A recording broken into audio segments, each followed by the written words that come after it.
Olá, gente! Hoje vamos falar um pouco sobre plasticidade neural. Bom, o conceito de plasticidade foi definido há mais de um século pelo fisiologista Charles Sherrington e é uma propriedade essencial do desenvolvimento e uma das funções cerebrais mais importantes. A partir do pontapé de Charles, outros cientistas estão aprofundando o conhecimento sobre esse assunto e novas descobertas estão sempre acontecendo. Bom, mas afinal, o que é plasticidade neural? Ela é definida como a capacidade que o sistema nervoso possui em alterar algumas de suas propriedades morfológicas e funcionais frente a alterações do ambiente. Parece um pouco confuso, mas em outras palavras, é a capacidade que o seu cérebro tem em desenvolver novas conexões sinápticas entre os neurônios a partir da experiência e do comportamento do indivíduo.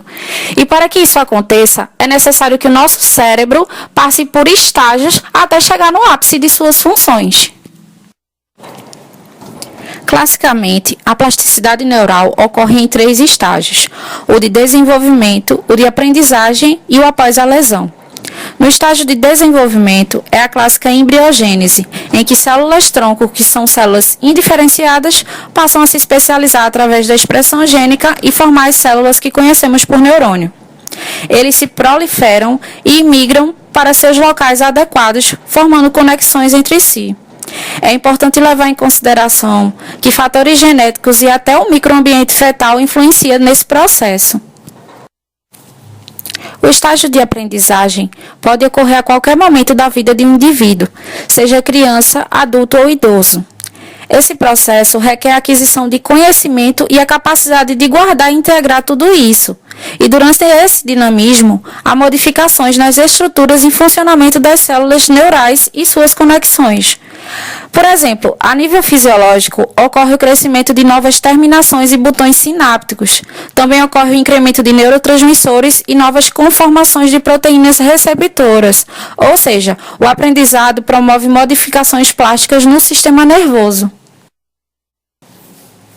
Já o estágio da lesão neural se refere aos eventos que ocorrem após uma lesão local e distante a ela. Num primeiro momento, as células traumatizadas liberam seus compostos para a região extracelular, entre eles os neurotransmissores, que em grande quantidade tornarão os neurônios à sua volta hiperexcitados, e acaba deixando essas células vulneráveis à lesão. Nesse caso, o excesso do neurotransmissor ativará uma reação em cadeia dos neurônios em volta da lesão, ativando enzimas tóxicas que levam à apoptose dessas células. Pode ocorrer também a ruptura de vasos ou isquemia cerebral dessa região, e de acordo com o grau de dano, leva a célula nervosa à necrose. Por exemplo, quando o dano ocorre no corpo do neurônio, não há processo de restauração, já que o núcleo com todas as informações da célula foi destruído. Já quando o dano ocorre no axônio ou apenas a excitabilidade do neurônio está diminuída, é possível a reparação e a organização desse tecido, através de processos que serão explicados a seguir. Oi, gente. Então, vamos continuar a falar sobre o que acontece após a lesão neural. Após a lesão, vão surgir alguns mecanismos de reparação e reorganização do sistema nervoso central. Eles podem surgir imediatamente após a lesão e podem perdurar por meses e até anos. Esses mecanismos vão ocorrer em 5 fases. A primeira é a recuperação da eficácia sináptica. Essa recuperação ela é feita por drogas neuroprotetoras, que visam a melhor oferta do nível de oxigenação e glicose, a redução sanguínea local e do edema. A segunda fase é a potencialização sináptica. Para que eu consiga manter as sinapses mais efetivas, vai ocorrer um desvio dos neurotransmissores para outros pontos de contato que não foram lesados. A terceira fase é a supersensibilidade de denervação. A célula pós-sináptica deixa de receber o controle químico da célula pré-sináptica, e aí acaba promovendo o surgimento de novos receptores de membrana pós-sináptica. A quarta fase é o recrutamento de sinapses silentes, que é quando as sinapses inativas elas são recrutadas e ou ativadas quando o estímulo importante às células nervosas é prejudicado. A última fase é a fase de brotamento, que vai ocorrer a formação de novos brotos de axônio, que podem ser oriundos de neurônios lesados ou não lesados. Vão ser de dois tipos, o brotamento regenerativo e o colateral. No regenerativo, vai ocorrer a formação de novos brotos provenientes do segmento proximal, pois o coto distal geralmente ele é degenerado. O crescimento desses brotos e a formação de uma nova sinapse vai constituir uma sinaptogênese regenerativa.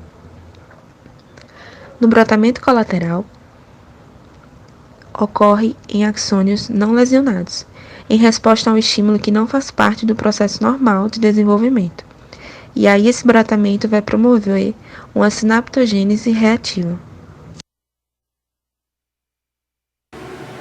Agora, falando um pouco dos fatores responsáveis pelo crescimento axonal, sabemos que a capacidade de formação de novos brotos e o crescimento dos axônios pode ser programada geneticamente ou pode depender do meio em que se dá esse processo.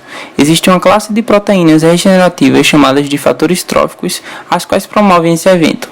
Alguns exemplos são o fator de crescimento do nervo, NGF, o fator neurotrófico derivado do cérebro, BDNF, a neurotrofina 3, NT3, entre outros. Esses fatores são produzidos pelas células-alvo, ou seja, por outros neurônios, glândulas e tecido muscular. E cada fator trófico parece sustentar uma determinada classe de neurônios. Contudo, para que esses fatores atuem sobre o neurônio, é necessária a presença de um receptor nos terminais axônicos. Assim, os fatores tróficos ligam-se a esses receptores e esse complexo é internalizado pelo mecanismo de endocitose e transportado retrogradamente até o corpo celular. No soma, o DNA é ativado e promove o aumento de organelas citoplasmáticas, o que favorece o crescimento de dendritos e axônio. Com o avanço tecnológico, principalmente da engenharia genética, muitos desses e outros fatores neurotróficos podem ser produzidos em laboratório, na tentativa de ofertar ao sistema nervoso central maiores condições de regeneração. Essas moléculas têm grande potencial terapêutico, principalmente no tratamento de doenças degenerativas, como Alzheimer e Parkinson. Além disso, é importante falarmos sobre alguns fatores que influenciam a plasticidade neural e que precisam ser analisados a fim de decidir a melhor intervenção terapêutica.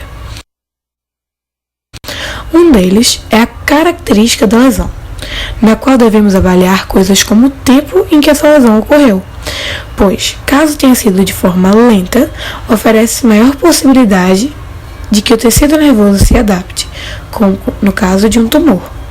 Já se for súbito, como no caso de um AVC, esse tempo não é dado, logo tende a ter um pior prognóstico. Além disso, outra característica é a extensão da lesão, que em geral, quanto menor, melhor o prognóstico. Deve-se observar também o local da lesão, de forma microscópica e macroscópica. Microscopicamente, é melhor que a lesão se dê na parte distal do axônio ao invés do que na proximal, uma vez que dá melhor chances de regeneração. Já macroscopicamente, é sabido que algumas áreas, em algumas pessoas, tendem a ser mais ou menos danosas, como, por exemplo, a lesão na região motora num atleta, embora pareça mais debilitante, é um local que favorecerá a recuperação. Outro fator que influencia a terapêutica da plasticidade neural é a biografia, que deve ser recolhida de forma completa e invariável dos níveis do indivíduo, como, por exemplo, o genético, uma vez que os genes podem favorecer ou dificultar o desenvolvimento do indivíduo. Essa biografia também nos deve nomear os interesses e atividades do paciente, uma vez que podemos utilizar essas informações como estímulo à adesão terapêutica. Soma-se a isso, ainda, a idade como um fator que pode influenciar a plasticidade neural. No entanto, ainda não se há um posicionamento único e bem definido sobre como essa idade deve influenciar, sendo mesmo assim de senso geral que essa idade influencia. No diagnóstico, são utilizados a correlação entre a anamnese e o exame físico e laboratorial, relacionando a história pregressa com os achados clínicos para favorecer um adequado programa terapêutico. E lembrando que quanto mais precoce se inicia a intervenção terapêutica, maiores as chances de reabilitação do paciente. Então, gente, já que estamos falando de uma lesão neural, é importante que a gente foque também na reabilitação desse paciente.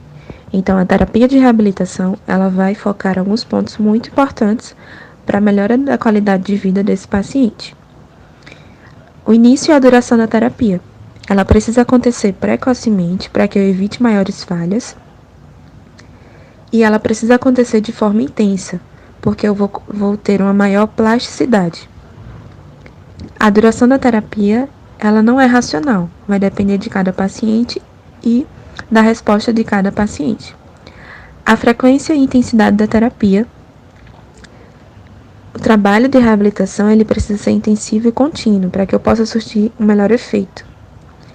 O estado emocional do paciente vai interferir diretamente na motivação, quando o paciente se sente motivado e quando o terapeuta também estimula isso. Então, as tarefas não podem ser muito difíceis para que ele não fique desestimulado e não podem ser tão fáceis para que ele não se sinta envolvido e estimulado a continuar. A família do paciente e os profissionais também precisam desfrutar dessa mesma condição emocional. Na depressão, quando o paciente ele não se sente tão motivado, é importante estimular o autocuidado e a autoconfiança para que eu consiga diminuir essa depressão e melhorar a qualidade de vida. O ambiente terapêutico ele deve fornecer condições adequadas para o aprendizado ou reaprendizado motor do paciente.